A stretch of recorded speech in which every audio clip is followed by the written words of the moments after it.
ମୁଁ ଆଜି ଏହି ଭିଡ଼ିଓରେ ଆପଣମାନଙ୍କୁ କହିବି ଭିଡ଼ିଓ ଏଡିଟିଂ ପାଇଁକା କେଉଁ ଆପ୍ ଆପଣମାନଙ୍କୁ ଦରକାର। Number 1 KineMaster app, number 2 VN app, number 3 Filmora app, number 4 CapCut app, number 5 InShot app. ଏହି ଆପ୍ ଗୁଡ଼ାକ ଆପଣଙ୍କ ଭିଡ଼ିଓ ଏଡିଟିଂ କରିବାରେ ସାହାଯ୍ୟ କରିବ। ଆପଣଙ୍କ ଭିଡ଼ିଓ ପାଇଁ ଏହି 5ଟି ଆପ୍ ସାହାଯ୍ୟ କରିବ। ତ ଏହି 5ଟି ଆପ୍କୁ ଆପଣମାନେ ଡାଉନଲୋଡ଼ କରିପାରିବେ, ନହେଲେ ଆପଣ ଯେକୌଣସି ଗୋଟିଏ ଆପ୍କୁ ଆପଣ ମଧ୍ୟ ଡାଉନଲୋଡ଼ କରିପାରିବେ।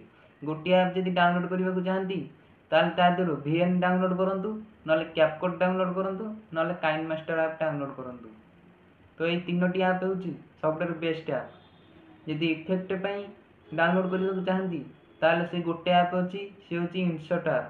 ସେଇ ଆପ୍ରେ ଆପଣମାନେ ଡାଉନଲୋଡ଼ କରିପାରିବେ। ଦରକାର ପଡ଼ୁଛି ଯଦି VN, କାଇନମାଷ୍ଟର ଆଉ ଇନସର୍ଟ ଆପ୍କୁ ଡାଉନଲୋଡ଼ କରିଦେବେ। ଏଇଟା ହେଉଛି ଭିଡ଼ିଓ ପାଇଁ ଇମ୍ପୋର୍ଟାଣ୍ଟ ଆପ୍, 3ଟି ଆପ୍। ଏହି 3ଟି ଆପ୍କୁ ଆପଣମାନଙ୍କୁ ଡାଉନଲୋଡ଼ କରିବାକୁ ପଡ଼ିବ, ତାହେଲେ ଆପଣଙ୍କର ଭିଡ଼ିଓର ଏଡିଟିଂ ବହୁତ ଭଲ ରହିବ।